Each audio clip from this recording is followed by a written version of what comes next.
राधे राधे दोस्तों। कैसे हैं आप सब। आज की कहानी है मुझसे मेरी बीवी की उदासी बर्दाश्त नहीं होती।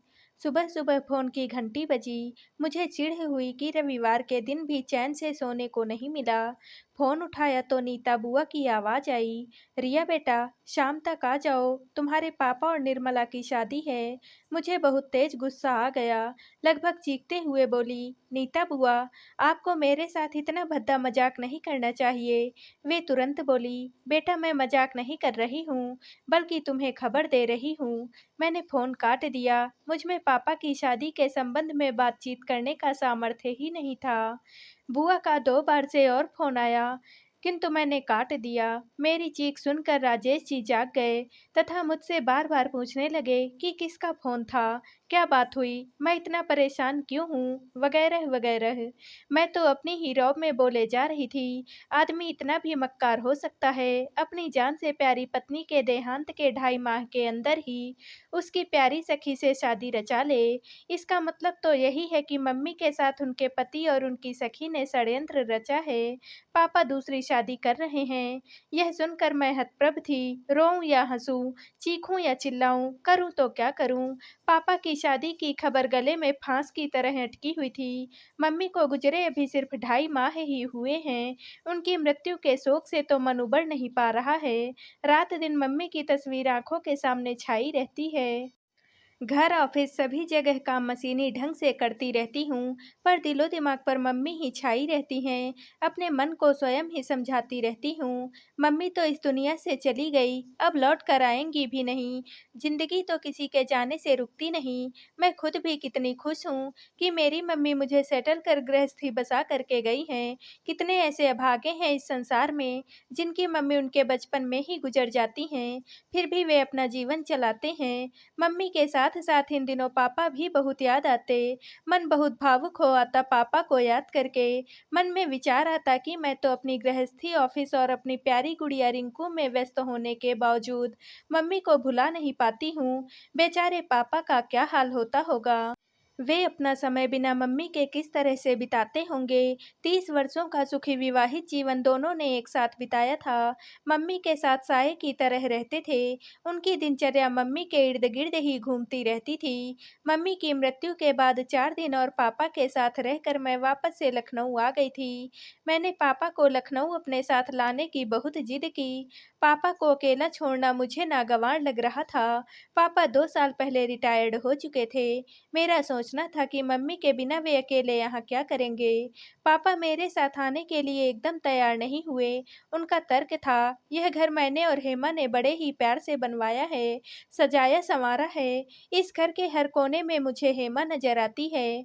उसकी यादों के सहारे मैं बाकी जिंदगी गुजार लूंगा, फिर तुम लोग हो ही। जब फुर्सत मिले मिलने चले आना, या मुझे ज़रूरत लगेगी तो मैं बुला लूँगा। 4-5 घंटे का ही तो रास्ता है। मैंने कहा, ठीक है पापा, किंतु मेरी तसल्ली के लिए कुछ दिनों के लिए चलिए। पापा फिर भी तैयार नहीं हुए। मैं सपरिवार लखनऊ लौट आई। अपनी गृहस्थी में रमने की लाख कोशिशों के बावजूद भी पूरे समय मम्मी पापा पर ध्यान लगा रहता। पापा से रोज फ़ोन से बात तो कर लेती, पापा ठीक से हैं, यह जानकर मन को कुछ तसल्ली होती। आज अचानक नीता बुआ से पापा की शादी की खबर मिलना मेरे जीवन में झंझावत से कम न था। मेरी दशा पागलों जैसी हो रही थी। मन में बार बार यही ख्याल आता कि बुआ ने कहीं मजाक ही किया हो, यह खबर सही ना हो। निर्मला आंटी और मम्मी कॉलेज के दिनों से ही अच्छी सहेलियां थी और शादी के बाद भी दोनों अच्छी सहेलियां बनी रही। निर्मला आंटी आगरा में रहती थी। उनके पति बेहद स्मार्ट और हैंडसम थे। वह अच्छे ओहदे पर कार्यरत थे, लेकिन शादी के 2 साल बाद ही एक एक्सीडेंट में उनका देहांत हो गया। निर्मला आंटी को उनके पति के ऑफिस में काम पर रख लिया गया, लेकिन उनके ससुराल वालों ने उन्हें अभागी मानकर उनसे संबंध तोड़ लिया। उनकी सास बहुत ही कड़े स्वभाव की थी। उन्होंने तो साफ-साफ कह दिया कि बेटे से ही बहू है, जब बेटा ही नहीं रहा तो बहू कैसी। निर्मला आंटी एकदम से अकेली हो गई थी, लेकिन मम्मी ने उन्हें टूटने नहीं दिया। मम्मी और निर्मला आंटी में बहुत प्रेम था। मम्मी उन्हें प्रेम से निम्मो कहती थी तथा तथा आंटी मम्मी को हेमू कहकर पुकारती थी।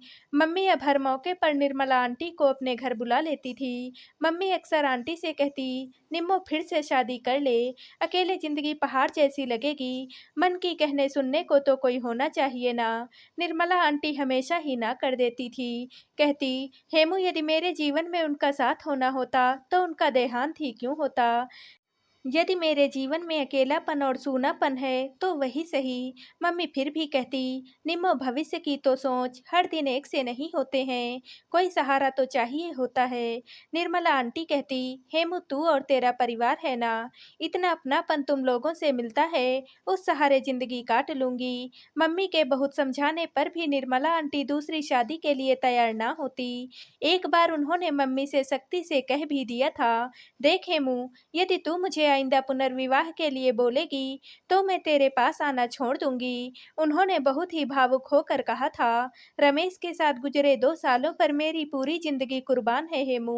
मम्मी ने आंटी को गले से लगाते हुए कहा था, निम्मो मैं आइंदा तुझसे विवाह के लिए नहीं बोलूंगी, मुझे हेमेश की कसम। पापा निर्मला आंटी को सायली साहिबा कहकर पुकारते थे। मम्मी को यदि पापा की मर्जी के खिलाफ पापा से काम करवाना होता तो वे निर्मला आंटी के माध्यम से ही पापा को कहलवाती थी तथा पापा यह कहते हुए कि साली साहिबा आपकी बात टालने की हिम्मत तो मुझ में नहीं है, काम कर देते थे। बड़ा प्यारा रिश्ता था पापा और निर्मला आंटी का। दोनों के रिश्तों में शुद्ध लगाव के अलावा ऐसा कुछ भी नजर नहीं आता था जिसे आपत्तिजनक कहा जा सके। वे दोनों कभी भी अकेले में मिलते हुए या बातें करते हुए भी नजर नहीं आते थे। दोनों के रिश्तों की धुरी तो मम्मी ही नजर आती थी। फिर दोनों ने शादी कैसे कर ली और क्यों कर ली, दोनों इतने समय से मम्मी को छल रहे थे, इस गुत्थी को मैं किसी भी तरह से सुलझा नहीं पा रही थी। मम्मी और निर्मला आंटी रंग रूप स्वभाव में बहुत मेल खाती थी। पहली नज़र में तो वे जुड़वा बहनें ही नजर आती थी। मम्मी के कैंसर का पता अंतिम स्थिति में चल पाया। पापा ने मम्मी के इलाज और सेवा में रात दिन एक कर दिए। मैंने उन्हें छिप छिप कर रोते हुए भी देखा था। मम्मी की हालत की खबर निर्मला आंटी को भी दे दी गई। वे खबर मिलते ही मम्मी के पास पहुंच गई। आते से ही मम्मी की सेवा में लग गई। कितना प्यार करती थी मम्मी को वे। कभी कभी उनकी बुदबुदाहट मुझे सुनाई भी पड़ी थी। यह क्या हो गया, मेरी हेमू को कुछ भी नहीं होना चाहिए, उसे बचा लो, मुझे उठा लो, उसके सारे कष्ट मुझे दे दो। फिर से वही सवाल दिमाग को मथने लगता कि कैसे दोनों ने शादी कर ली। इसका मतलब तो यही है कि दोनों मम्मा के सामने नाटक कर रहे थे। मैं रात दिन पापा और आंटी की शादी की गुत्थी में उलझी रहती। एक सेकंड भी मेरा मन इस उलझन से निकल नहीं पाता था। नतीजतन इसका असर मेरे स्वास्थ्य पर पड़ना ही था, सो पड़ गया। राजेश ने मुझे डॉक्टर को दिखाया। सारी जांच पड़ताल के बाद डॉक्टर का दो टूक निर्णय यही था कि सब रिपोर्ट नॉर्मल है, ये बहुत टेंशन में है, इतना टेंशन इनको काफ़ी नुकसान पहुंचा सकता है, इन्हें खुश रहने की आवश्यकता है। राजेश ने मुझे बड़े ही प्यार से समझाया, रिया जो होना था सो हो गया, मम्मी चली गई हैं, तुम्हारे लाख चिंता करने से भी वापस नहीं आएंगी, सो अपने मन को दुखी मत करो। मैंने कहा, राजेश मम्मी को गुजरे 2.5 माह हो रहे हैं, मैंने उस दुख को सहज ले लिया है, मैं क्या करूं। पापा और आंटी ने शादी कर मम्मी के साथ विश्वासघात किया है, यह मुझसे अब बर्दाश्त नहीं हो रहा है। राजेश बहुत ही संयत होकर बोले, यूं अपने को जलाने से तो कोई फायदा नहीं है, मुझे ऐसा लगता है जरूर ही कोई कारण होगा जो उन लोगों ने ऐसा कदम उठाया है। दोनों ही बहुत सुलझे हुए और समझदार इंसान हैं। मैंने कहा, राजेश क्या कारण हो सकता है। दोनों सबकी आंखों में धूल झोंक कर प्रेम किया करते होंगे, अभी तक दोनों नाटक ही कर रहे थे। बल्कि मुझे तो पूरा विश्वास है कि दोनों मम्मी की मृत्यु का ही इंतजार करते होंगे, उन्हें अपने रास्ते का कांटा ही समझते रहे होंगे। राजेश ने थोड़ा सख्ती से मुझसे कहा, रिया हम भी अब बच्चे नहीं हैं, हमारी आंखों पर पट्टी नहीं बंधी हुई है जो हमारी आंखों के सामने प्रेम लीला खेली जाए और वह हमें दिखाई भी ना दे। मैंने मायूस होकर कहा, राजेश मुझे तो समझ ही नहीं आ रहा है कि मैं क्या करूं, किसके आगे रोऊं, चीखूं चिल्लाऊं। जी में आता है उन दोनों से खूब झगड़ूं कि आप लोगों की नीयत में ही खोट था जो मम्मी चल बसी और अब दोनों शादी रचा रहे हैं। राजेश ने मेरे हाथ को अपने हाथों में लेकर बहुत ही संयत ढंग से कहा, रिया मेरी बात तुम ध्यान से सुनो। 4 दिनों के बाद रिंकू की गर्मी की छुट्टियां शुरू हो रही हैं, हम भी छुट्टी लेकर के पापा के पास चलते हैं। मैंने झट से कहा। राजेश, उन्हें तो हम कबाब में हड्डी की तरह लगेंगे। वे दोनों तो हनीमून के मूड में होंगे। अब निर्मला आंटी मेरी आंटी नहीं, बल्कि मेरी सौतेली माँ बन बैठी हैं। ना जाने वह मेरे साथ कैसा व्यवहार करें। मैंने बात और विस्तार से समझाने के लिए राजेश से कहा। अब तो पापा पर भी भरोसा नहीं रहा, कहीं वे हम लोगों का अपमान ना कर बैठे। मेरी तो छोड़ो, तुम्हारे अपमान को मैं बर्दाश्त ना कर पाऊंगी। राजेश ने मेरे कंधों पर हाथ रखते हुए बड़े ही धैर्य से जवाब दिया। यदि नहीं मिलना चाहेंगे या हमारा अपमान करेंगे, हम तुरंत से लौट आएंगे और फिर दोबारा उनके पास नहीं जाएंगे। हम यही समझ लेंगे कि मम्मी तो अब इस दुनिया में ही नहीं है और पापा से अब हमारा कोई भी संबंध नहीं है। मैं चुपचाप राजेश की बातें सुन रही थी। तुम्हें मुझसे वादा करना होगा कि तुम उसके बाद पापा की चिंता करना छोड़ दोगी। उन्होंने बड़े ही प्यार से कहा। मुझसे मेरी बीवी उदास और बुझी बुझी देखी नहीं जाती, इसलिए एक बार तो यह रिस्क लेना ही होगा। एक बार चल कर देखना ही होगा। हम जब पापा के पास पहुंचे, उस समय सुबह के लगभग 8 बज रहे थे। पापा बागवानी में लगे हुए थे। हमें देखते ही गेट तक आए और बोले, अरे तुम लोग बिना खबर दिए आए। खबर करते तो मैं स्टेशन आ जाता। राजेश ने धीरे से मुझसे कहा। रिया, गुस्से को जब्त रखना और अपनी तरफ से कुछ भी अपमानजनक नहीं करना। राजेश ने टैक्सी से निकलते हुए कहा। अचानक ही प्रोग्राम बन गया, इसीलिए चले आए। मैं अपने क्रोध को किसी तरह से रोकने की कोशिश कर रही थी, फिर भी मुंह से निकल ही गया। हमें लगा आपको फुर्सत कहाँ होगी, फिर हमें लाने की आपको अनुमति मिले या ना मिले। पापा कुछ भी ना बोले, हमें अंदर लिवा लाए और बोले, निम्मो देखो कौन आया है। पापा के मुंह से निम्मो सुनकर मैं अंदर ही अंदर तिलमिला गई। निर्मला आंटी तुरंत हाथ पोंछती हुई हमारे पास आ गई, शायद वह किचन में थी। आते ही बोली, अरे रिया बेटी, कैसी हो? राजेश, रिंकू, तुम सभी को देखकर बहुत खुशी हो रही है। फिर रिंकू को दुलारते हुए बोली, तुम लोग फ्रेश हो लो, मैं नाश्ते की तैयारी करती हूँ। हम सभी साथ में ही नाश्ता करेंगे। मैंने कुछ भी नहीं कहा। अपना मायका आज मुझे अपना सा लग ही नहीं रहा था। चुपचाप हमने थोड़ा थोड़ा नाश्ता कर लिया। निर्मला आंटी ने राजेश के पसंद के आलू पराठे बनाए थे तथा रिंकू की पसंद की गाढ़ी सेवइयां भी बनाई थी। पापा का बेडरूम वैसा ही था जैसा मम्मी के समय रहता था। घर की साज सज्जा भी वैसी ही थी जैसी मम्मी के समय रहती थी। पर्दे चादरें सब मम्मी की पसंद के ही लगे हुए थे। बेडरूम में मम्मी की बड़ी सी तस्वीर लगी हुई, जिस पर सुंदर सी माला पड़ी हुई थी। मुझे मायके आए हुए 2 दिन हो चुके थे। निर्मला आंटी से मैंने कोई भी बात नहीं की। पापा से भी कुछ खास बात नहीं हुई थी। शाम को पापा रिंकू को लेकर घूमने के लिए निकले थे। मैं और राजेश टेरेस पर गुमसुम से बैठे हुए थे। तभी निर्मला आंटी आई और मेरे हाथ में एक कागज थमाते हुए बोली, बेटी रिया, इसे पढ़ लो, मैं खाना बनाने जा रही हूँ। क्या खाना पसंद करोगी? बता देती तो अच्छा रहता। मैंने बड़ी ही बेरुखी से कहा, जो भी आपकी इच्छा, हम लोगों को खास भूख नहीं है। वे चली गई। तब मैंने कटाक्ष करते हुए राजेश से कहा, खाना हमारी पसंद से बनेगा और शादी के समय हमारी पसंद कहाँ गई थी? बात बनाना भी कोई इनसे सीखे। कितनी बेशर्मी से नाटक जारी है। कहते हुए मैंने बेमन से कागज खोला। यह तो मम्मी का पत्र था।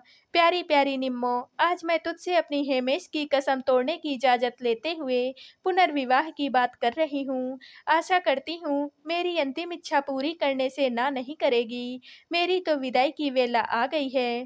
तुझसे, हेमेश से, बेटी रिया, राजेश, रिंकू, सभी से। इच्छा ना होते हुए भी विदा तो मुझे होना ही पड़ेगा। एक दिन मैंने हेमेश और डॉक्टर की बातें सुन ली थी। मुझे अपनी बीमारी का हाल मिल गया था। मैं भी अच्छी तरह से समझ चुकी थी कि मैं भी चंद दिनों की ही मेहमान हूँ। मैंने सबसे नज़र बचाकर यह पत्र लिखा, क्योंकि अपनी अंतिम इच्छा बताना जरूरी था। मन की बात तुम लोगों को बताए बिना भी तो मेरी आत्मा को शांति न मिल सकेगी। मेरे बाद हेमेश एकदम से अकेले हो जाएंगे। तो भी अब रिटायर होने वाली है, मेरे हेमेश को अपना लेना। दोनों एक दूसरे का सहारा बन जाना।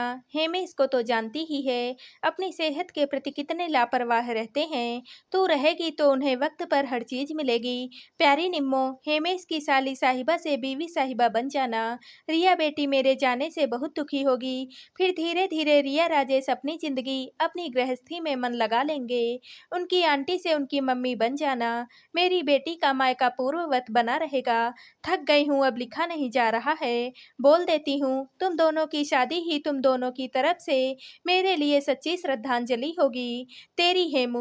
पत्र पढ़कर मेरी आंखों से आंसू गिरने लगे। राजेश ने भी मेरे साथ ही पत्र पढ़ लिया था। उन्होंने मेरा हाथ अपने हाथ में ले लिया और बोले, चलो सारी गलतफहमियां दूर हो गई। चलकर देखें मम्मी क्या कर रही हैं। हम लोग किचन में गए।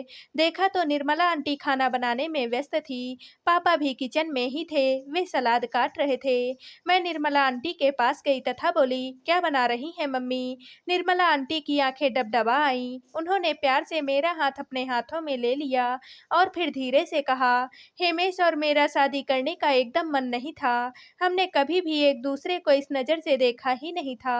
लेकिन हेमू की अंतिम इच्छा पूरी करने के लिए शादी करनी पड़ी।